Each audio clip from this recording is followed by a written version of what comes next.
Welcome back, Exploders. Back on the tabletop. Haven't done a review or anything for a while, and we're back to an old product that was featured on here at the beginning of the year, I believe, and that's the GBLS DAS M4. Now, if you don't know what this is, I'll link to the previous videos so you can catch up, but it's a cool new innovative product based on the M4 platform, which had several problems at the initial release. So GBLS asked me to send all this stuff back, and I sent back the magazines, the lower, the upper, the barrel, the hop up, everything, basically all the working components to them. And this box is the fixed or updated product back to me now. I've had it for a little while, so I'm looking forward to opening it up, putting the gun back together, and seeing what kind of differences they've made and if the product is now field ready, where before it was not very usable. So let's open it up, assemble it, and I'll report back.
Okay guys, it's been a couple of days. As you saw, I put the gun together. It went together pretty smoothly. The way they sent it back to me, it was not in a bunch of pieces like the original version. It was basically two main pieces. You got the lower and the upper, snap that together. Then I had to put the front post on. For that, you do have to remove the flash hider. So right off the bat, you gotta get rid of the orange flash hider. You could put it back on, slide in the post and the front ring that holds the handguard in. That was actually the toughest part, is putting this dang handguard in. I stripped my hand pretty good trying to get in there.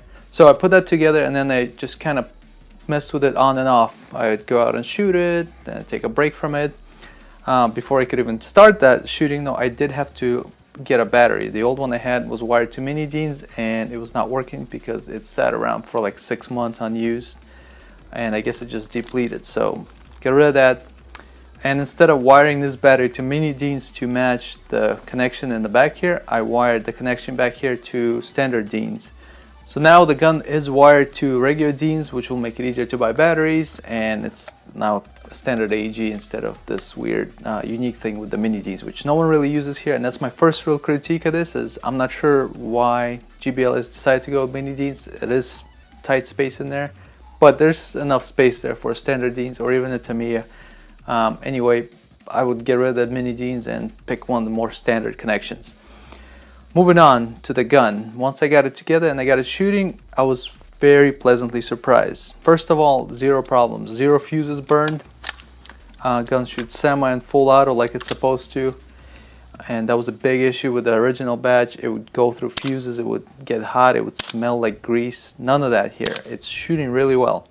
Next big thing, the thing that every, I think, reviewer actually mentioned, although I think I'm one of the only ones that actually gave it a negative review. Everyone raved about it and then forgot about it. What I did mention was the trigger. It was brutal before. I think it was about 10 pounds. They have addressed that. It's much lighter now. It's closer, I think they say, to 6 pounds, which is still very heavy, especially for Airsoft, where we usually don't have that wall. We just kind of pull through and then the gearbox rotates. Here you do have a wall and you got to pull through it, but it's very manageable.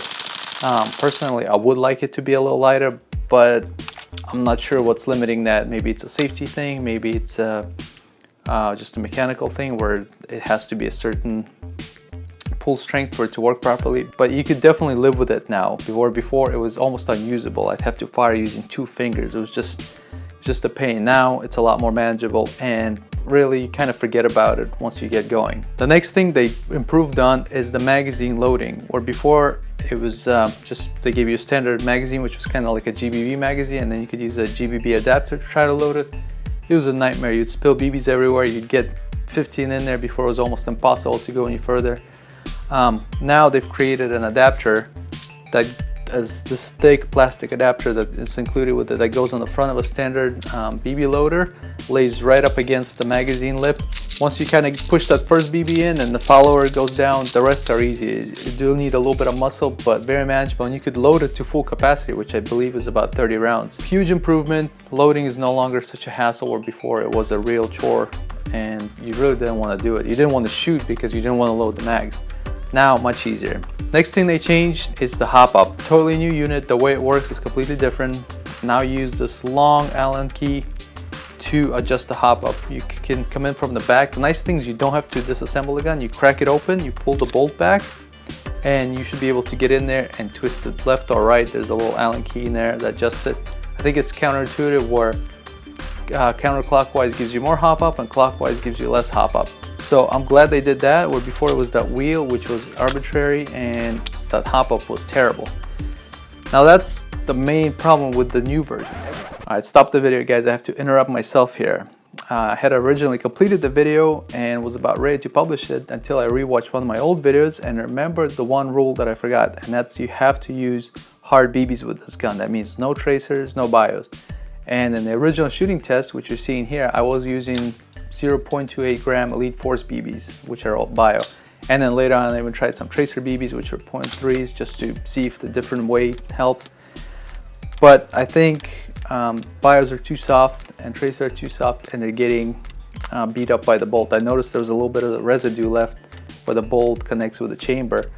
So I think the BBs were maybe just getting stripped just enough to where it was throwing off the accuracy a little bit. So you can see in the original grouping, it's not that amazing. So this morning I went back, got some .30 hard BBs, some Mad Bull BBs, precision BBs, and I went through about 3 or 4 mags, shooting at some easy to see targets. And you can see the difference. The grouping's definitely tightened up. Even at 60 feet, it went from about an open handful with the BIOS to like a spider hand with a couple of flyers. So it tightened up a little bit, which is significant when you exponentially take that out to 150 feet or so. It might be the difference between hitting a guy or flying to the left or right of him. So I'm glad I did that. That gives me a little better idea of how the hop up will perform. It seems much better than before. Although looking at the old videos, the same 60-foot test, the groupings were decent, but then when I got out to the field, it was all over the place. So that means I'm not going to be able to tell you how well this gun shoots in reality until I take it out to a game, because that's what it's designed for, and that's the only way to test these guns. And that's why I stress in-game reviews, because shooting it in a closed lab through a chrono at a set target off a rest, it's one thing. Shooting in the game when someone's shooting at you and you have a second to pop up and shoot, totally different. So be sure to subscribe to the channel so you could catch me using this version 2 of this gun in an actual game, and then I could finally give it a proper verdict. Certainly a lot of things have been improved, but the real test is going to be the game. So stay tuned for that. Thanks for watching, and you'll see me on the next one.